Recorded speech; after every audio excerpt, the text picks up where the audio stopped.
Perfect. Just calibrating. Talk to me, Goose. Right. Hey, everybody, and welcome back to another episode of the Simply Growing Food Podcast. I'm your host, Dylan. Tonight, we've got a special guest, a once-in-a-lifetime, maybe twice, Matt Noren of the Community Workbench and of... Remax Bell Park. There it is.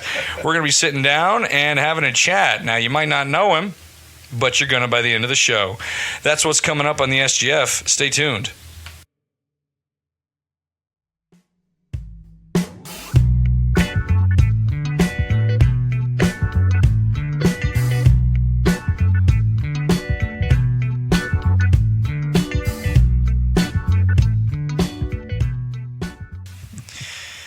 All right, and welcome back. We are sitting down with Matt. How's it going, Matt? I'm good. I'm doing real good. Yeah. Beautiful day. Yeah, and it's Friday. And it's Friday. You know? Yeah. Double whammy. You don't work the weekends, do you? What? That's all I work. That's all I work. No, it's a very heavy night and weekend occupation being a realtor, for sure. Oh, that's duh. Of course. Yeah. Because you got to show houses around like everyone else's schedule. Yep. Yeah. Yep. And most people work 9 to 5 Monday through Friday. Yep. All right. It's actually kind of nice or fun when you get a first responder or retirees that can go out during the day. They have people with different schedules that they work nights or whatever. They work nights and weekends. Right. Or they don't work at all because they're retired. Or they don't work at all. And then you get to go out during the day and look at houses. So. What do you prefer? I don't prefer care. Working with people. You prefer buyers, actually. Listings, buyers. It was strange for a little while because when I went into COVID 2020, my business was 50-50. Literally 50% listings, 50% buyers. Wow. 2021, 2022, I had like one buyer a year. And I was just all listings. So I was still doing the same amount of business, sure. Just or better. Yeah. But it just my business had transferred all to listings. 2025, same thing, one buyer, all listings. Wow. That was a banner year for me. Wow. And then now this year I've already had two commercial leases signed for getting tenants into commercial leases. Can you can you say what kind of businesses they are? Yeah, one was a barber, and he's up and operational out there in South Windsor. And you go all the way to South Windsor? So oh my God. I have a pair of investors. I thought we went the distance. Holy crap, dude. So Talent County's not that far, not that bad. I'll do Talent County. I would consider almost anywhere in Connecticut. That's what my license is for. It's all okay. So what's the farthest you've sold? It would probably South Windsor. Okay, just curious. Yeah. Been pretty far south too. I'm trying to think. I've been to Norwich. I've sold to Norwich. Sure. Yeah, Wyndham, Tallinn, and New London. Wyndham County, obviously, being the main county. And then, but yeah, I had my brother sold a 2-family. I sold it in Stafford, and the people I actually got both sides, which I don't normally like to do, but I got both sides of so I had the buyer and the seller. And the seller, yeah. Which takes away one of my favorite parts of it, negotiation. So like when you represent both the buyer and the seller, you become messenger boy. Yeah. You're just paperwork. You can't, because if you know both sides, you know the financial of both sides, negotiations are, it's you can't do that. You can't say, I know they can afford this. Right. So you know what I mean? Yeah, I know their bottom line is this, so you're out of the negotiations. Negotiations is one of my favorite parts. Yeah. In mediating that whole thing and problem solving for, somebody who wants something and the other one doesn't want to give it. You know what I mean? Do you mean like all the way down to like you're leaving the fridge? People don't get quite attached like to that. Yeah, usually something like that. But like the big thing a lot of times is inspections, something will come up where, people, this like radon came out, that's $1,500, a $1,500 fix. If the seller doesn't want to fix it, we have to find somewhere to meet in the middle or something. So there's give and takes. Everything's a negotiation. So plus, is it ever ugly? Yeah, we've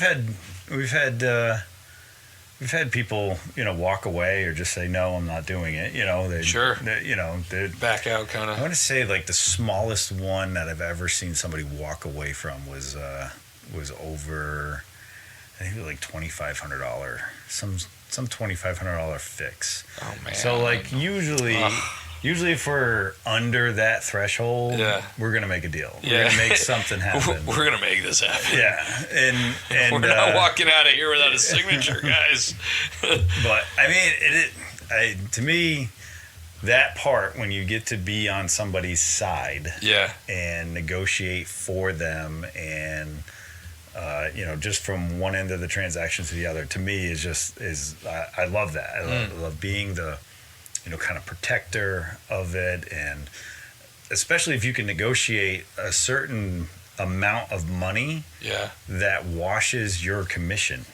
Right. So washes the fee of you being there. Right. You know what I mean? So now your person doesn't pay for it. Now you're like, pay for you. Yeah, you're kind of a hero. Because I'm not going to say hero. That's a strong word. Your dreams are his job.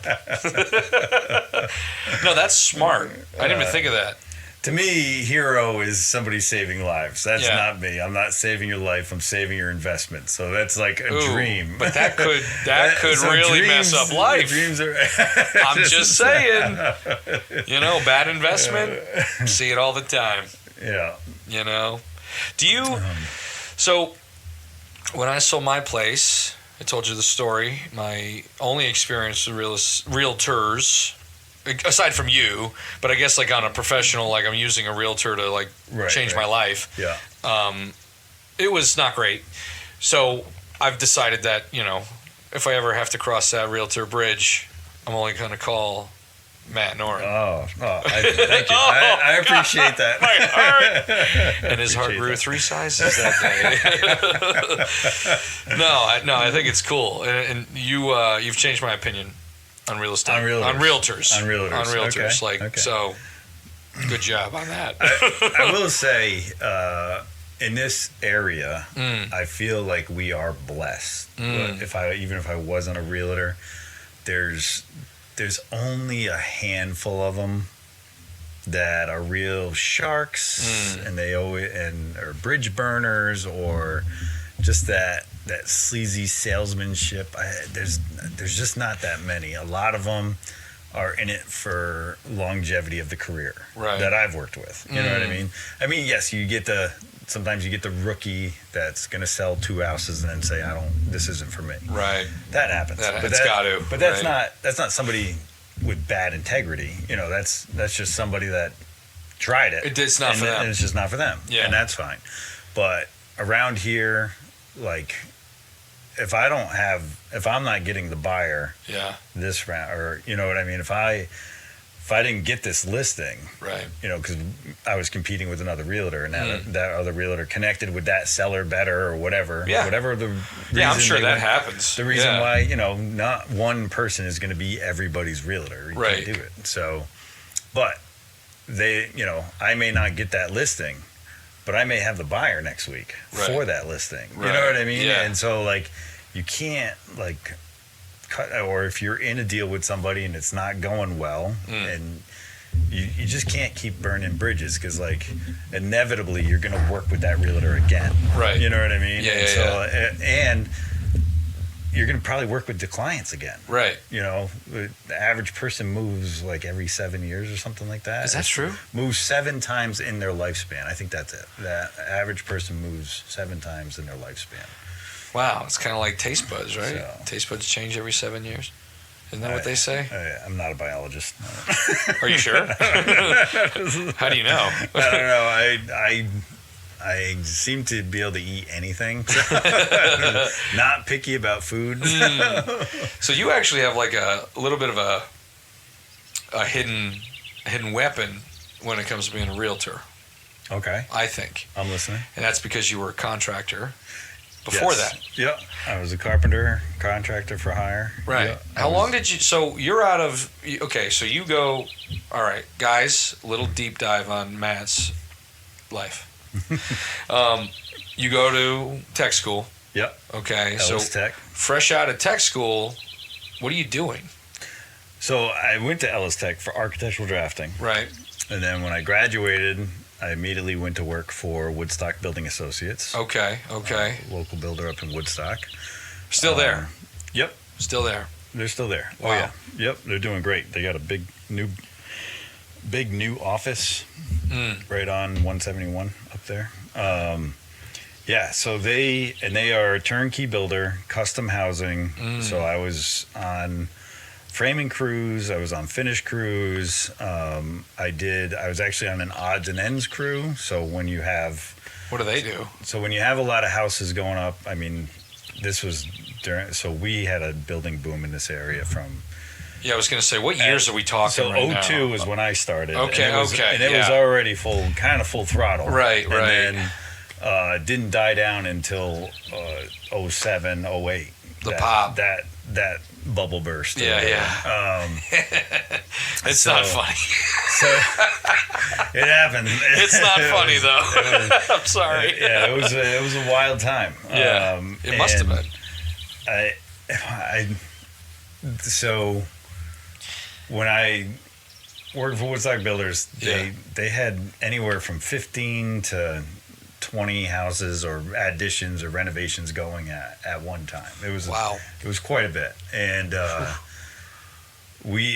my buddy Pete Trudeau, who I learned so much from, him and I would get a punch list of stuff to do. Sometimes you would do a couple of things at one house, fix a window, or somebody wanted a change order, bigger window, whatever. You go do that, and then bigger window. Oh, this window is leaking.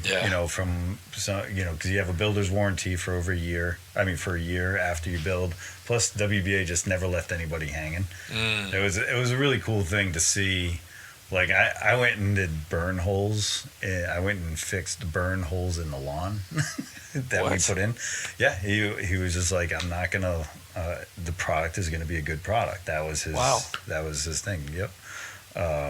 So I remember going there and scuffing it up, putting some new loom down and reseeding it, and putting a little hay over it and trying to get it to grow in a patch because lawns grow in a patch. So. And this is how he started his love affair with farming. No, definitely not a green thumb. Just ask the plants in my house. Yeah. Or lack of. But so on the odds and ends crew, we got to learn a lot about everything. Putting in doors, windows, what flashing was better, what products were better, what's really difficult for, like, there's new products that are really difficult for a crew to learn. So now we're going back and fixing it and then reporting like, hey, we gotta do this differently. Right. So yeah, it was really it was a really cool thing because you were definitely doing something different every day, and you were kind of like the problem solver, and that's one of the things I enjoy most about every career I've ever had, or every job I've ever had, is being that problem solver. Do you think, so you graduated in 02? 02, yeah. So do you think what you learned at trade school, like, propelled you forward? Yeah. Okay. Yeah, there's definitely mechanics to it. I also grew up with a very mechanically inclined father, grandfather, and brother. Sure.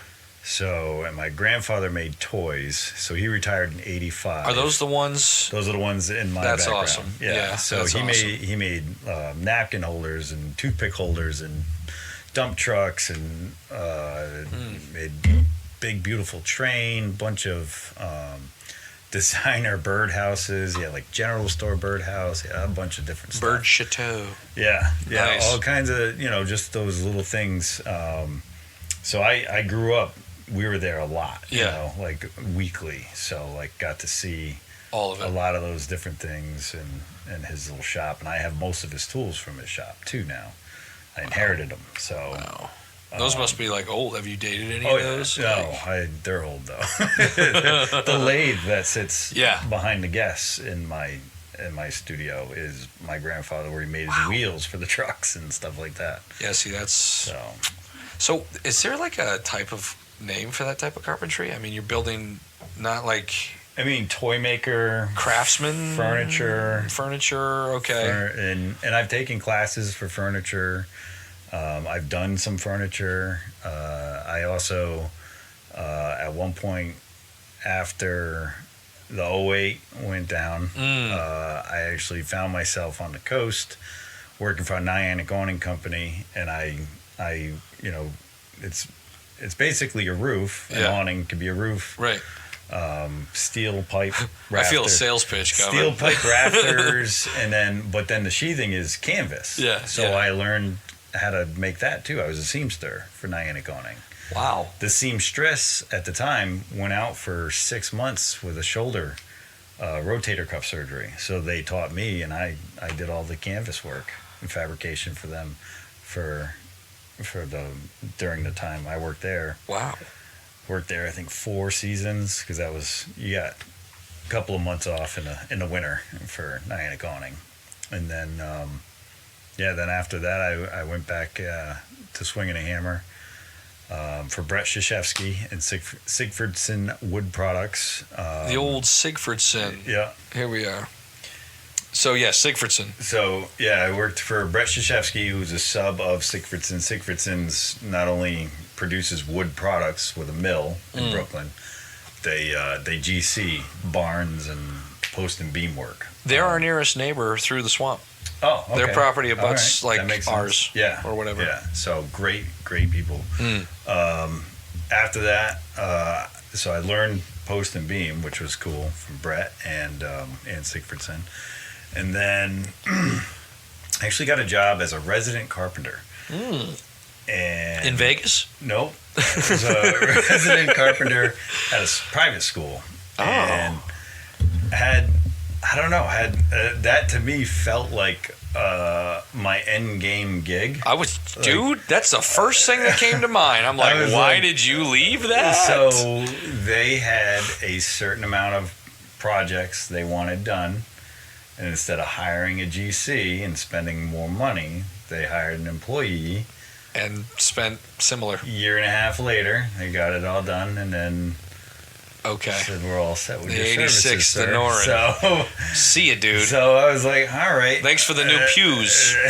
Deuces. So then, no hard feelings. Did you know? I kind of saw it coming in. The manager. And how old are you at this point? Oh, in my. I was late 20s because. 28. Yes, because when I got laid off from there, I had my laser eye surgery, and I was 30 when that happened. Okay. I had finally had a consistent prescription for 2 years, where that's the prerequisite to getting your eyes lasered to 2020. That's crazy. So when I got laid off, I had that time off to do that, and then I started my business as a contractor called the Wood Maverick. Really? That's what it was called. Yep. That's perfect. Maverick. Yeah, I was carpenter for hire, and did you have a crew of dudes? Kind of. Sigfridsson actually subbed me out for a lot of it, especially through that first winter. No kidding. A lot of gratitude. Great GC. If you need a barn or a designer shed, because I did those for him too. Yeah. And it was really good work. And he was like, what, how much more you want? And then my work started picking up. My clients, which inevitably you make more money with your own clients. Right. So, of course. But still good friends, still ordered lumber from them, that kind of thing. Evan is basically, it was kind of right in between when Evan was taking over the business from his dad. Sure. Second or third generation, I don't even know. But that's a good question. It was cool to see, and Evan was really good at it. Have you had them on No. the CWP? I haven't had him on yet. Which we'll get into the CWP, folks. Evan's great, but he's a quiet guy. Is he? Yeah. So, I'll definitely ask him. But yeah, what the heck, right? Because they're our neighbors. I don't know much about them. Yeah, really. I know my dad's done business with Ken in the past. Yeah, Ken, the father. Just it was weird because they're just so nice. It's like you're from New England. In the contractor world, a lot of people. Oh, right, okay. A lot of people are gruff and hurry up and get it done, and they're very patient and creative too. I like working with creative people. Yeah. A lot of their finishings and what they do on their barns is just like when you walk into a Sigfridson barn, you know it's a Sigfridson barn. Yeah. It's just it's really cool. Good way to put it. Yeah. My and I'm trying to get him on the show. He said he'd come on. He's 85 years old. Who's this? His name is John Corey, and he is the guy that has taught me everything I know about raising pigs. Okay. When I started doing pigs, I was like 17. I got my pigs from John. He was a pig breeder in Canterbury. And because my dad bought pigs from John. And honestly, John is like, the stuff he knows about pigs is otherworldly. Yeah. It's just amazing. And he's got a beautiful setup that Ellis Tech built. Okay. And he has a Sigfridson barn on his property. Nice. And it's beautiful. Yeah. It's freaking like, oh man, this is, and it like, I don't want to throw actual numbers out there, but I'm gonna, because I don't care. But I think it would cost him like $50K. Okay. And it's basically a home. Yeah. No, it's literally a home. Yeah. Like, it's got a foundation, it's got a septic, it's got everything. Yeah. Oh yeah. We built. You know what I mean? Like, that's like awesome. You could, but that was 7 or 8 years ago. Well, yeah, one of the last products, or one of the last things I did for Sigfridson was a custom barn. I mean, not a custom barn, a custom bar in a barn, which was a man-town type of thing. Was it local? Tallinn? Local enough. Yeah. You in this Tallinn County shit. It wasn't Tallinn County. It was Tallinn. Well, where do you think Tallinn is? I know. What the fuck? I was being more specific. I wasn't being ambiguous and just saying Tallinn County. It was Tallinn. Well. Yeah. So it was really cool because he gave me a punch list. Made it easy. I had to make time for it, so I did it on a Saturday because my schedule was full. Yeah, he gave me a punch list. I hired, for that weekend, I hired the guy that trained me at Woodstock Building Associates. Wow. We're still close friends. Sure. We're really good friends. And so I kind of had him do the punch list stuff while I was building the bar. And the preamble to putting in this bar was the top was live edge. Ooh. It was a 90-degree angle bar. White pine? So... Northern hemlock? I feel like it was a hemlock. Oh. It was a good 4 inches thick, and where the corner came together, had to do a splice, had to make 45-degree angle cut. How wide we talking? Is this bar 2 foot, 18 inch? Yeah, it was like a 20 inch. And live edge both sides? No, live edge on outside. One side, outside that you sit on. So you didn't need the bar mold. And at the joint and in the corners, we had to inlay horseshoes. Actual horseshoes from the blacksmith shop that they have at Sigfridson. So that's awesome. Because he does a lot of wrought iron stuff. Yeah, I've met their blacksmith. Okay. I'm trying to remember his name, but he lives right up the road. Oh, okay. We're all on the same road. When I was there, the blacksmith welder was a guy named Sean, I believe. I thought him and I kind of left around the same time. Got you. He went on to different things or whatever. As we all do. As we all do. So then I was a contractor, and then things changed in my life. We had two. And now what year? I don't know. It all blends together. I know I've been in real estate now. I'm in my 10th year. Okay. So whatever that equates to, because one day we came home from picking up the kids. My wife would pick up one kid, I'd pick up the other. And because daycare, so 2 daycare owners said they were retiring on the same day. Whoa. So, yeah, because... This was a sign. Yeah. Life's changing. One daycare was not like a lot of kids. It was just like one kid. It was kind of a house mom. You were making this sound bad. No, so she was getting a different job or a different career. Sure. And it was, reason why we had our kids in different daycares is because one would just do a partial week for Riley because she was in school. The other one, you had to, like Matthew was still in school. I mean, he wasn't in school. So it was full time. Yeah. And that price is a full time price, whether they're in school or not. So that's why we had her in part time. But both of them said, we're all done. And wow. So what are those odds? We interviewed a couple of other daycares at the time, and we just didn't feel comfortable with them. So we took a lot of money and we got solar on the house, and that got rid of pretty much the electrical bill. We took the operating budget of the Wood Maverick, and we paid off cars. The Wood Maverick. Paid off student loans. Yep. That's still a thing. You do have to do that. Yes, we did anyway. It's kind of the only debt you can't get out of, right? So we paid down a bunch of stuff so that the month-to-month expenses of our lifestyle were way less. And then I could become a realtor. And we didn't.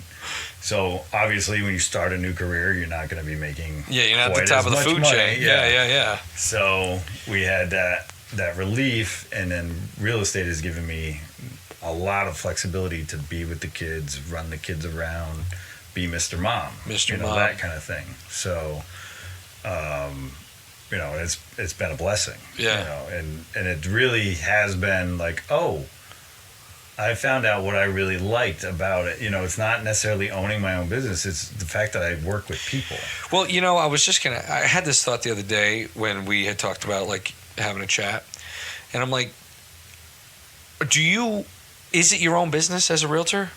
Yes. So it's considered like, okay, but are you LLC? Nope. Okay. How does that work? So, because I don't know anything about it. Remax Bell Park. Right.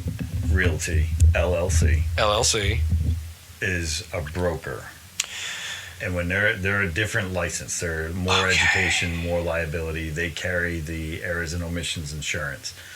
And Got it. A broker, all the agents have to work under a broker or be a broker. So as a broker, you can still sell houses, but as a real estate agent, I just sell houses under my broker's license. Okay. Essentially. So are you like I'm representing the represented. And I'm finding your homes. Yeah, I'm like a subcontractor of my broker. But do they treat you like a contractor, or they treat you like an employee? So there's very small parameters that you work under Remax. So Remax affiliation, you have to pay Remax fees, and you have to. There's certain marketing rules that you have to abide by. That makes sense. But it's it's the most recognized name in the world for real estate. Kind of, yeah. So it's like, we'll play by those rules. Yeah. But other than that, then they're like, it's kind of your business. There's a few Run rules it how you that want. they do, but you basically, if I don't want a certain client, I can refer them out, or I can just refuse to do business with them too. Right. It's not like I have a quota to meet. Yeah, and how does that work? There are some expenses that Remax incurs for a realtor, for each of their realtors. So if you don't bring that in per year, then they're going to have a conversation with you. But it's real nominal compared to what is possible, what you can make. So I feel like there's a phrase in there. I like that. It's just, and my broker said, hey, you can make as much money as you want. Right. or as little money as you want. Just don't cost me any money. We're good. Makes sense. And that's basically, it's a great working relationship because in Remax Bell Park Realty, it's independently owned and operated, like any, like most franchises or whatever. Right. And we just have a culture, like a real family culture. Like I can go on vacation and know that it's covered by somebody I trust. Right. There's like 40 some odd agents in there. Wow. We all just out of Remax Bell Park. Yeah. Wow. And we have 2 offices. We have an office in Dayville and an office in Putnam. And I mean, it's just like there's so many of us that network together. We do business together. We partner up on different things. We cover for each other. We train with each other. It's just technically you're competing with them, but are you? We're not. Right. Really, you're not. Right. And the training is so good. It's like you can just trust that they're doing the right thing. They're competent. You know what I mean? Otherwise, they don't work at Remax Bell Park. Right. Well, there you go. You gotta have a standard. Yeah. So you go from Woodstock Builders. Yeah. Right, to awnings for a minute. 4 years. Yeah. Holy. Okay. You kind of brushed over the awning thing. All right. I thought it was quicker. I did. It was an hour drive. It was what was paying the bills to get out there. Yeah. I got paid more than when you go out on the coast and you're doing a higher end product. We got paid more. Commission? Was this a commission thing? Nope. No. Oh God, no. No. Oh, okay. That's probably the only thing. God, no. That's probably the only thing I didn't do for them is sell stuff. Wow. Got you. Yeah. So I was fabricator in the shop. I was an installer on the truck. Okay. And I was a seamster. A seamster. Seamster. And it was again really nice people, great people to work with. It was a husband and wife. Yeah. A husband and wife, and they worked really well together. She did kind of the office clerical, taxes, bookkeeping. Yep. And he was a salesman. Yep. And he was so before he did that, he he raced sailboats professionally. There's got to be a name for that. That's like a real sailor. I don't know. Oh, duh. He used to race them professionally, and he was a sail maker at one time. And then he bought the business. Niantic Awning was a sail making company mostly, and they did awnings to kind of just like get by. Whoa. When there wasn't enough sales to make. And then when he bought the business, he made it all awnings. He went. That's crazy. Yeah. I had no idea. Yeah. And it was crazy because he was a designer and seller for sure, but he knew so much about wind and chafe that the awnings would last so much longer than our competitors. Wow. So, and I was just like, because he knew where to put all these chafe things in. Don't be giving away trade secrets, man. Well, he's retired. Well, all right. And I don't. When I worked out there, it was funny because you come back here and talk to people, and they're like, "That's a full-time job, awnings." Awnings, because we don't do them out here. Right. It is not far away. You're an hour away. Yeah. Where there's this whole. Are we talking Old Lyme, Mystic? Yep. Yeah. Okay. There was a time when you could look down Main Street in Mystic, and we had almost every awning on those buildings. Same with Essex, the Main Dragon Essex. We had the majority of them, Stonington Borough. Damn. We had a lot of the restaurants in the area that had the outdoor seating. Of course. I always forget. That's a big thing down there. Yeah, he was good. He was good at what he did, good at selling. And people just loved it. It's boaty. It's nautical. It's boaty and nautical. Boaty was a terrible word. I made up a word. I'm known for doing that. It was if you watch boaty, the Community Workbench dude. podcast, I make one up. Yeah. Day one on the Community Workbench podcast, I make up a word. Oh, we're about to get into the CWP, okay? So you go from awnings to Sigfridson. Yes. Sigfridson to Post and Beam, yep. Remax. Nope. Oh. Went to the school. That's right. The school's in between. 18 months and so many projects at the school. Finished one and got the pink slip.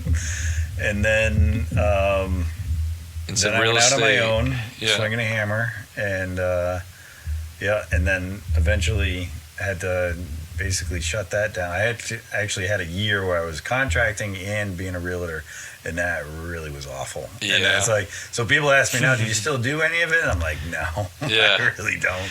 Well, you do a little bit. You took me in your like mobile trailer there the other day. You were building a box. Yeah. Yeah. Well, I do stuff for self and family. Yeah. Family friends. The honey-do list is quite long. Yeah. Well, if you can do, you're doing. Yeah. Yep. So. No, that's for sure.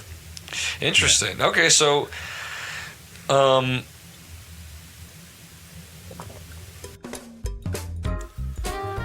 guys, if you're anything like me, your day starts the same pretty much every day. You wake up, you drag yourself over to the coffee pot, and you begin to brew yourself that sweet elixir that's going to keep you going all day. Now, where we differ is what's in that coffee pot. We're not big fans of the big commercial coffee companies. The flavor's just not there.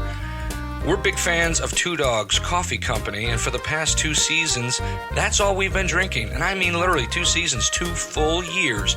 Two Dogs Coffee is the only coffee that we brew. Artisanally roasted, fresh to order, and ethically sourced, Two Dogs Coffee is the only thing that we've been drinking here at the farm. This is not a paid advertisement, okay? I just like them over there. Brittany and Gwillem, they do great business, and they create such a good product. I can't put it down. I'm having some right now. I'm a big fan of their original Frank's blend. Brazilian and Colombian beans, and it's a medium roast. Hints of caramel, chocolate, some other stuff. It's coffee. Two Dogs Coffee. Get some.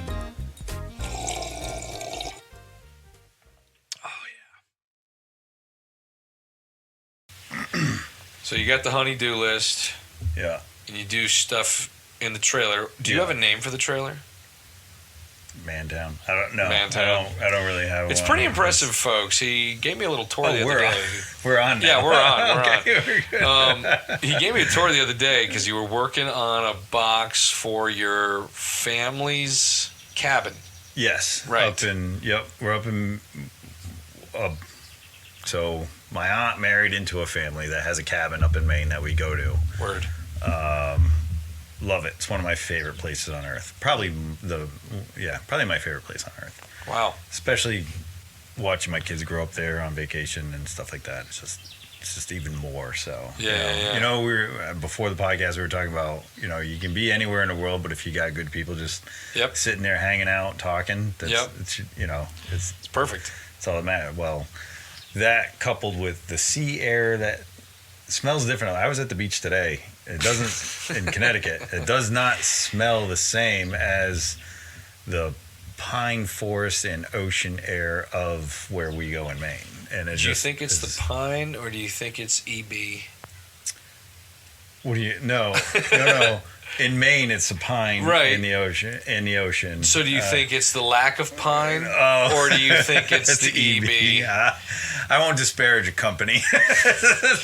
Sorry, pine trees. No, I don't know. It's it's just different. The where we are has a strong gut, so it's a little bit stronger seaweed salt type of mixed smell. Word. Yeah, and my family hates it because whenever we drive up there, whether it's cold, warm, raining, whatever, I unroll the window. I roll down the windows. Do you? As we cross the bridge to get to where this little local bridge where we're going, and you're passing over a gut, and it has a strong sea smell, and there's just nothing like it. And then the cabin itself has V-groove boards. Wow. Pine boards. Sure. You know, so it's got that pine, somebody's baking something nice smell to the house. And my daughter and I are very, we have very good noses. So like smells really trigger memories for us and really, you know, like we remember smells really well. Yeah. So like we both, when we walk in there, we just take a deep breath and we're there. It's like our reset. and I go back. We were doing the pantry over, and the bottom of the pantry had this big tote, plastic tote that held all the pans. and you just slid it on the floor in and out. And my aunt was like, can we do something? And I was like, I can do something. So I nailed it. I built a box about the same size as the tote, put wheels on it so it, casters so it rolls freely. It's not dragging something on the floor. Right. And I dovetailed all the corners because that's, since I took the furniture guy over here. Once I took the furniture course, he's like, it's a humble box for some pods. Yeah, it's a friggin' piece of art, dude. Outside corner to me that's wood should be dovetailed. I don't know why. See, an artist among us. Yeah, so it was really nice. Oh, for what it was overbuilt. Sure. I'll take it. I guess. Guilty. Yes, I could have just nailed the corners together like any other. Yeah, I could have built something in 10 minutes. You could even 45'd them. Would have had the same utility. Sure. But you put some time into this. Yeah, I don't know. It's just like it's a family cabin. I just didn't feel like I could not do something special. That's nice. You know what I mean? Like just like we had a plastic tote. Right. Like we're upgrading. If you're gonna do something to do it right, I don't know. I think you nailed it with that. Did you take any pictures? Yeah, I showed you pictures. That's how you. No, I saw it in the flesh. I saw it. I did see it finished. In the shop, finish, and then I saw it in the grain. Well, yes, actually.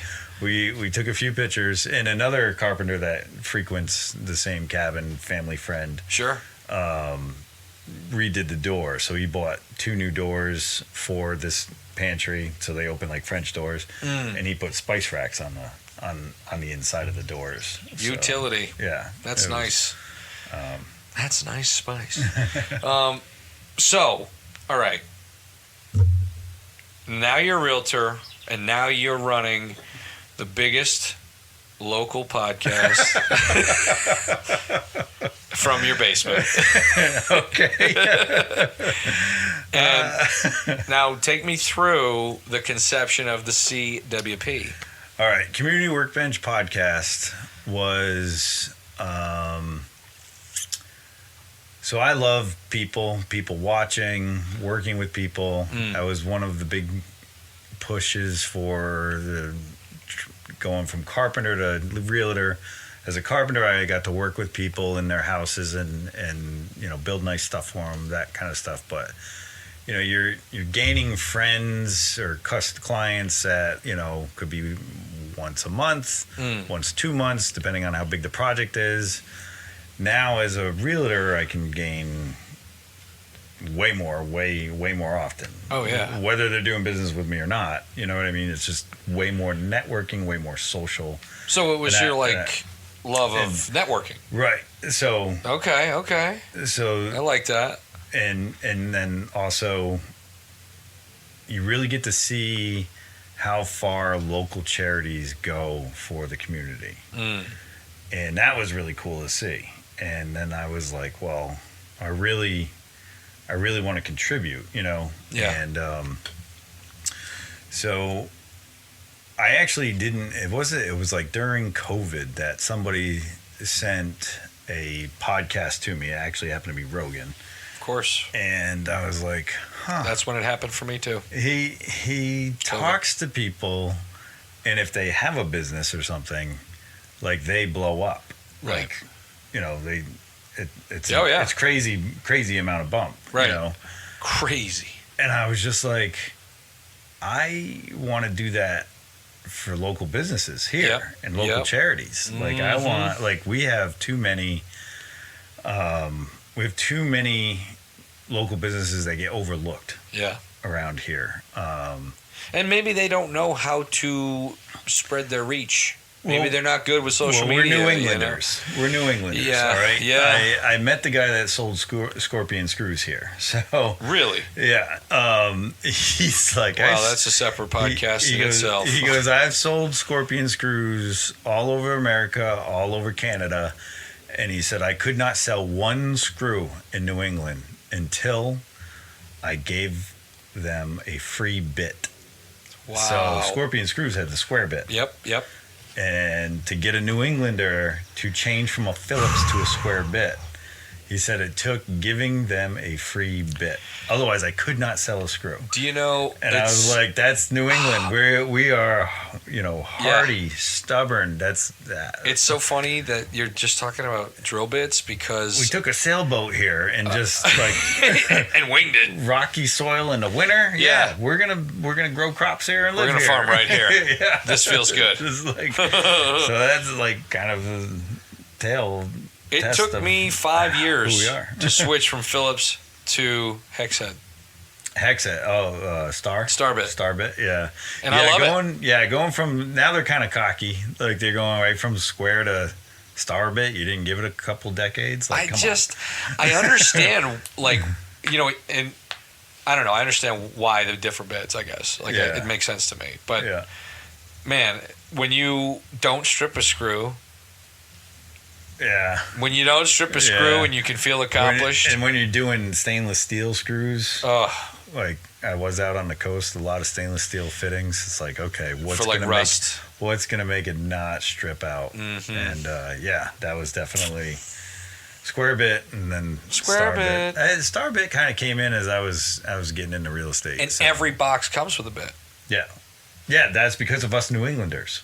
Are you serious? We wouldn't buy a box. So the guy went and said, hey, Scorpion's not going to sell screw here in New England unless you start putting a free bit in every box. And that's what they did. Oh, wow. Yep. I love that. Oh, I love that. That's crazy, yeah. Because you know what? You don't get a free bit with a Phillips head. Yeah. When you buy Phillips head screws. Right. You don't get a free bit. Right. Yeah. Only those two. Yeah. Wow. That's that. And I met the guy right here at Eastford Building Supply. That is hilarious, dude. Another great local business that I have to have on. They're pushing back on that. Are they nervous? Shy. Nervous about the exposure? They're just not in. No. They're not boastful. And that's like the same thing with the social media and stuff like that. A lot of local businesses, they just want to do their thing. They don't want to have to be a marketing company for their company as well as run their company. Right. And I think that's a lot of the issue. So for me, I'm like, all right, come on the bench. Yeah. And let's give you an hour or whatever, 2 hours, 3 hours. And you are up to 131? 131st one will be this Monday. And that's another thing, folks. They are consistent. And I am not. So they are live every Monday night at 6. We try. Yep. We try. You're pretty good about it. Might be up to 10 Mondays that we've skipped so far. Out of how many years though? 2, 3? We're in our 3rd season. Okay. So we'll be starting season 4 starts November 13th. That's funny. I like that. Seasons. Yeah. And I've been on the show a couple times. Yeah, and we're thankful for that. It's always fun. I love the basement. The basement's good. I like hanging out with Adam too, Adam and Kyle. Yeah. I do talk about it especially when I'm fresh off of your mics and back on these ones. Yeah. But I think it's great because we see it with like people that want us to sell their stuff in the store or on the menu, more like store when it comes to like local crafters and things that maybe don't have an LLC and maybe they don't have a fully fledged business, right? But they are testing it out and they're dedicated and they have the drive and they need a chance. Yeah, you know what I mean. We all just need a chance at some point. And so we've dealt with a lot of these people, and I always thought it would be a cool idea because you have some of those folks on, don't you? Oh, yeah. That's our bread and butter. I love finding some dude off some back road that started a business because he just was passionate about it or he just liked building whatever or doing whatever. Yeah. And, I mean... Hell yeah. We had Triple Nickel on. She runs a CNC. He's a welder fabricator, and they do some amazing metal products up in Woodstock, off of what is that, 197 or 196 or I forget. Kind of in the middle of nowhere. What route it is, I'm sorry, Triple Nickel, but yeah. they're right up there in Woodstock. They got, a big presence on Facebook, and, the pictures, just go to their Facebook, Triple Nickel, and it's just beautiful stuff that they do. Together, husband and wife, it's great. And they're working out of their barn, their house, and it's working. Giving new meaning to the work from home. Right, and just the idea that you get to know these people. So the community workbench, what I was telling people, especially people that are a little reluctant to come on or they want to know what it is. Because you've had some backouts, right? I mean, we won't name names, but you've had folks that get a little bit nervous and they don't show. They're just people that don't want to be on video or whatever, they get nervous. But like, to me, and it's a shame because the opportunity is huge. Just throwing it out there, it is a shame. The I opportunity appreciate is you good. saying that. Yeah, I will say though, so to me, like, if I interview like an electrician for an hour or more, and we're just having a conversation, long form conversation, you're gonna feel like you got to know them. And it's going to be less like a stranger coming into your house to bid work. Right. You know what I mean? And so Fair to point. me, that is everything where, I'm sure there's people out there that don't call and they just deal with it or whatever because they don't know anyone or they don't want a stranger in their house. That kind of thing. Or they just don't know who to do business with. Right. And, that's my... when I was a contractor, when I got subs work, that was such a great feeling, like to get them a livelihood. You know what I mean? Like when I was able to start subbing out roofs, I was like, yes, I don't have to be on a roof. But, having somebody, that you could call, and I don't know who else does this, but I was taught by WBA that you have to carry a bankroll. So your subs are their client, not the client. Right. So when they're done with the roof, I paid them. When they were done with whatever I paid them to do or contracted them to do, you paid them. We paid them. Yeah. I didn't wait for my client, client, to pay. Right.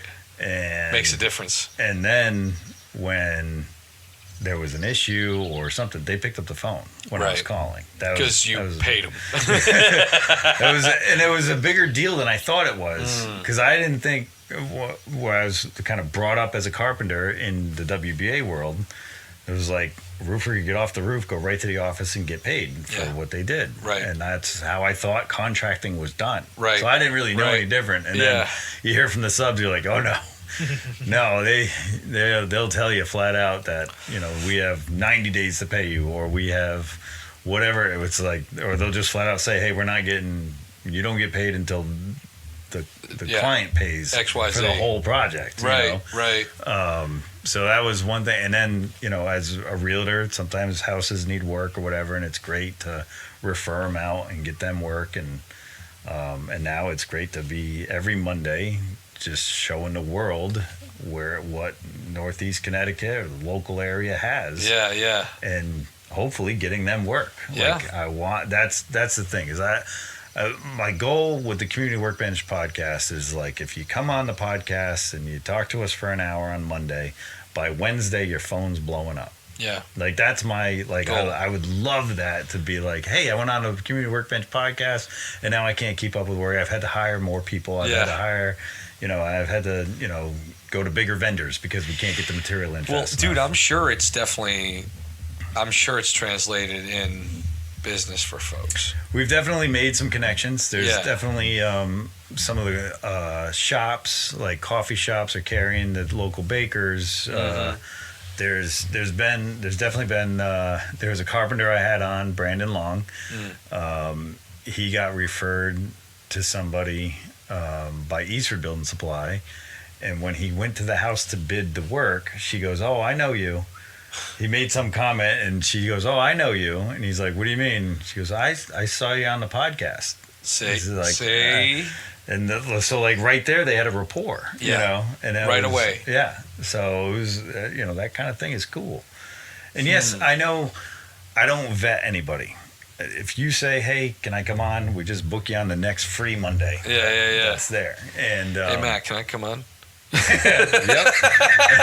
No vetting, he said. We are gonna get to the point where you have been amazing in helping us out with commercials every Thursday. Oh, morning. word, man! I have a lot of fun with it. That's been so nice, such a relief. Because it's scheduled, it's there. We can react to the podcast we just did on Monday, right? And it takes some off of Kyle. Kyle, yep. My co-host and savior, and an ad is a good idea. What's that? Having an ad. Oh yeah. For the next episode, a little recap. Yep. It's a good midweek. Keeps you relevant. Yeah, mid to late week reminder. That's right. Yeah. But yeah, it's a lot of help. But I forgot where I was going. Shout out to Kyle. I think you were about to. Oh yeah, Kyle has been amazing because he doesn't own a business. he really is just it's just a fun thing for Kyle. So I'm glad he's having fun with it. And it's funny because we joke about him being a prisoner of volunteering for the community workbench. I was like, you can never leave me, man. He would. And he's been awesome. It's a good vibe in the basement. Yeah. For those who haven't been there and have a business and might want the completely free exposure, reach out. Yeah. Reach out. Yeah. What's a good email? I'm not wrapping the show just yet because I want to tell you a couple of stories. But what's a good email? What's a good Facebook? How can people get a hold of you, man? Community Workbench Podcast @gmail.com. And other than that, or you could go to the Facebook Messenger, which is Community Workbench Podcast Facebook. Okay. And we post, we go live on Facebook, then we post. You're on Spotify. We post on Spotify and YouTube. Yeah. After, like Tuesday or Wednesday. Yep. When I get to it. When I get to it. Famous words, man, right there, dude. All right, so if you're out there and you just want the free exposure, reach out to the Community Workbench podcast. They're going to blow you up in a good way. Yeah, it's great because it's people watching. For me, it's visiting with people. It's networking, connecting. We're all just sitting around, hanging out, having laughs. Yeah, natural conversation. It's not scripted. Right, like this. Yeah, like this. Yeah. It's just raw, long form conversation. Oh, that was the other thing. Is like, yes, there might be some tradespeople or someone there that's, I don't know, maybe they're not as good with the communication or getting back to people, or maybe they're not as good at their trade as whatever. But to me, when they come on there, for some of them or a lot of them, it's the first time they ever go public. Right. And I feel like whatever they speak of on there as a standard, they're going to rise to that. Yeah. Even if they're not doing that currently, but once they're there and they say, it's like, you have a goal, tell somebody your goal. Yeah. Because then you're held accountable because you told them. Right. Well, they're coming on the bench and they're telling all of our listeners, followers, viewers. And part of it is, hey, when you're going to come on the bench, tell all of your followers, your Facebook friends, like put out an ad, share our commercial, share our mid to late week reminder, that kind of thing. I have had good luck with that when people come on the show and they do share it. Yeah. Yeah. So it does work. Yeah. When you and you can tell when somebody engages ahead of time how many people are there live. You know what I mean? And then how many views they get shortly thereafter on it. It's really cool when that to me is the part that, if you like, it's free, but if you want to show appreciation, it's engage. Yeah, engage. You know what I mean? Because that's everything helps like that. And then I love to see you get tons of views. You know what I mean? Like you get. It translates, guys. It translates. It's like so, because even we've heard it. We've seen you. We saw you on the Community Workbench. We've heard this, right? Like people have said it to us. Okay. Yeah. Oh, awesome. It's a good thing, man. Sweet. Yeah, I love those stories too. Yeah. When people say, "Hey, someone came in because they were on the podcast," and I don't know if Adam will ever listen to this. Come on, Adam. He busts me all the time about it. I'll walk in, his place could be full of people, and he'll be like, look who's here! Yeah. How do you not know this guy? Yeah, this is Matt Norton from the community, from the CWP. He says CWP. Yeah. I love it. He's like, you say CWP like people are supposed to know what that means. Oh, they need to know. It's actually more, and we'll end with, we're not ending, but we'll wrap this with, it's Angie's List? Yep. Okay. Yep. It's a take on that. Okay. Doesn't Angie's List have like reviews? It has reviews. And they have like... But they don't have an in-person interview with the freaking business owner. Okay. Right? Well, the only thing is... It's better than Angie's List, okay? I do tell people that nobody's vetted because I'm not responsible if they're not good. Well, the whole show's an audit anyway. Yeah. Right? Right. And someone that is like maybe looking for an electrician or maybe looking for someone to do some metal work, they're going to watch this and be able to decipher if this person's BSing or not. Right. It's very hard to BS for over an hour. That's exactly it, dude. I have a hard time doing it for like 5 seconds when I'm doing a joke. Yeah. Oh, we're going to talk a little bit about that too. Yeah. But I don't know. I've always been kind of honest to a fault. Yeah. And I just like when you watch my show, just go with your gut instinct. Yeah. If you feel like the person's not being real or authentic, then that's your answer. Yeah.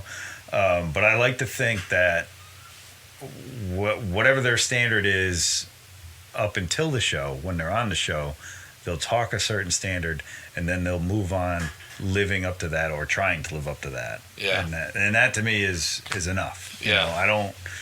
I'm not going to vet anyone. I'm not going to say no. I'm not going to take that responsibility of that. I just want to meet people. Yeah. And see what they're passionate about. I mean, you give them a spotlight. To me, you can tell in the first 5 minutes of talking to them, long before you even go live. You can tell how passionate they are about it. You know, we recently had Balanced Bites on it. Yeah. And it's something she never really considered was being a chef or being in business for herself. But you can just tell like her whole body, demeanor, everything. Well, I mean, she's super fit, and that's healthy food is part of it. And you can just see that it's her whole identity. And if I could just stop my love affair with the baked goods, I would look like a jacked farmer, okay? But I can't do it, guys. I can't do it. It's too good.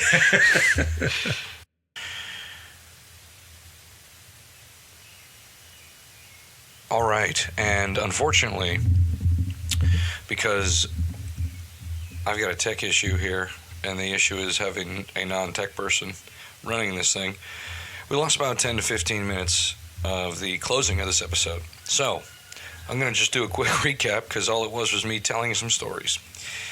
This past week, I got a phone call. Actually, it was yesterday. I was on deliveries. I got a phone call.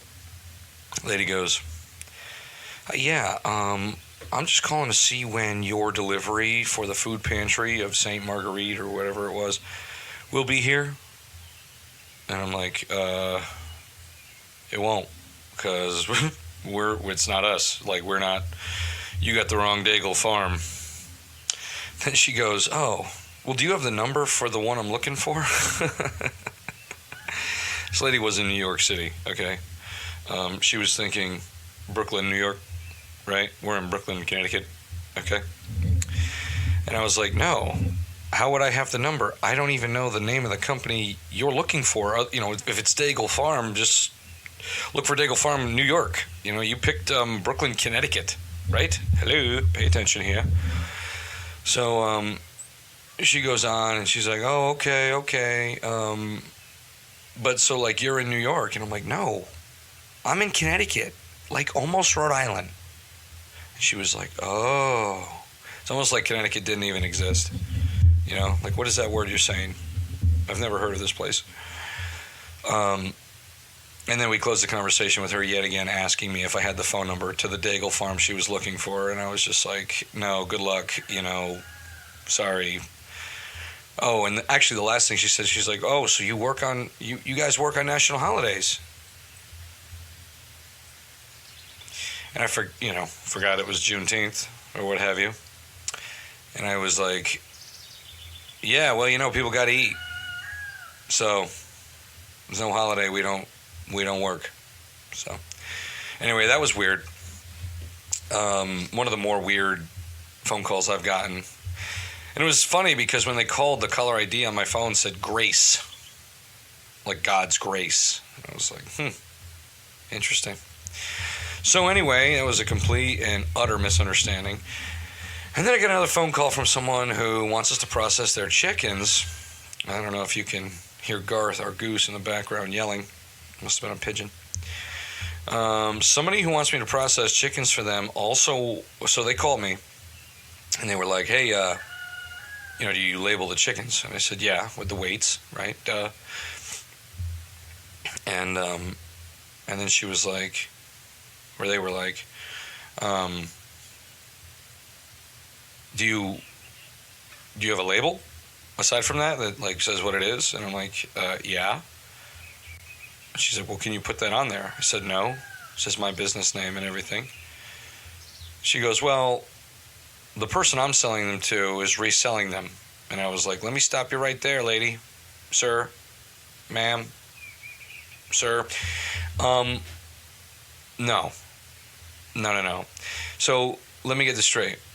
This person is growing chickens, wants me to process them and put my name on them so that she can then sell them to someone who's then selling them at a farmer's market. Now, in the great state of Connecticut, it is 100% not okay to process a chicken yourself and sell it at a farmer's market. It's not allowed. Now, unless it's a private farmer's market that's not affiliated with any government agencies, which most are. By government, I mean affiliated with towns or the state or possibly even a college, that's a state school. You know who I'm talking about. Then you can't kill a chicken on your own property and sell it to the general public. It's a no-no. Now, what makes it different if I sell it in my farm stand as opposed to a parking lot at a freaking strip mall beats me. But that's up for you guys to decide. So this lady, I'm like, no, I'm not gonna put my name on your chicken for some third party to sell to a fourth party. Absolutely not. That is ridiculous. And furthermore, this is literally why it's people like this as to why I got investigated, right? As to why the U.S. was here bothering me. Because it's shady ass people that are doing all this food movement type shit. And like, I get it, man. We're all just trying to make a buck. Okay, but you do need to have some kind of like accountability when it comes to food, right? So if my name's on it and the person who actually grew its name is no one even knows, right? And then the third party that's selling it would be selling it as a Daigle Farm chicken. And I don't even know that third party. So how crazy is that? And then they were like, well, how do you file an LLC? Because my customer who's selling these birds at a market, illegal, wants there to be an LLC on the business, like a business LLC on the label. I said, that's great. Do either one of you have one? You have an LLC? And the answer was no. And then she went on to ask me, business advice. Should I pay someone to file my LLC? Is it cheaper for me to just file it? And I'm like, listen here, okay? You're calling me to do chickens and now I'm doing your business work. Okay, this is ridiculous. Go to the state website, spend the $80, $120, whatever it is. Boom, you're a licensed business. Ta-da! Don't pay a damn person to do that. Because when you Google like how to do an LLC, you will literally get all sorts of third-party websites that are like, we could file it for this. It's more money. They're like, well, it comes with all this comprehensive bullshit. No. It's 100% stupid. You don't need any of that stuff. What you need is the piece of paper and a tax ID that you will get from the state and the feds. Boom, you're in business. Don't overcomplicate it. And don't ask me about it. This is very easy to find out. So, And I was kind of annoyed because I'm like, dude, you're literally asking me to break the law, and I don't even know you.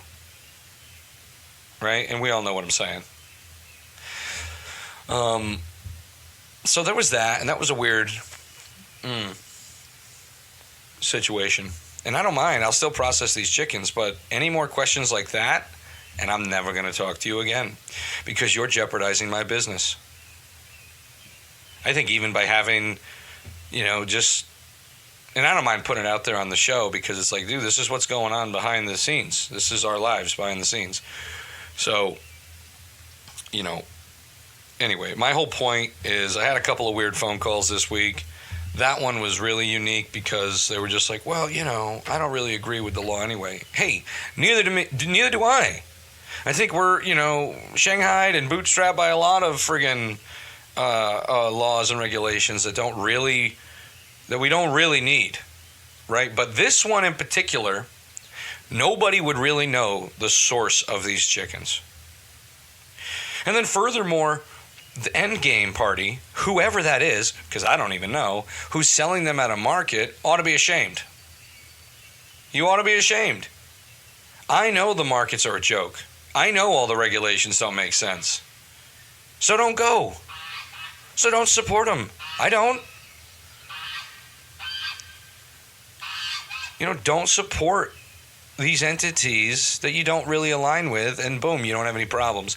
Don't go in there Trojan horse style to try to take advantage of the opportunity, because we all know the exposure, the cost the price you could sell things for is usually exorbitantly higher at a farmer's market because people are fools.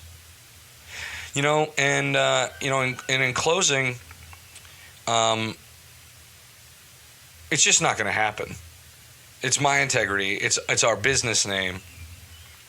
And quite frankly, I'm just not going to have it. So if I get any more weird questions like that from anybody that needs me to work for them, do them a service, the answer is absolutely not. The answer is you've lost your chance. You're out of your mind. Anyway, it's a shame that I had to do this recap and we lost a few minutes of our actual episode. For those of you who enjoyed listening to Matt on the show here, go check him out at the Community Workbench Podcast Facebook page.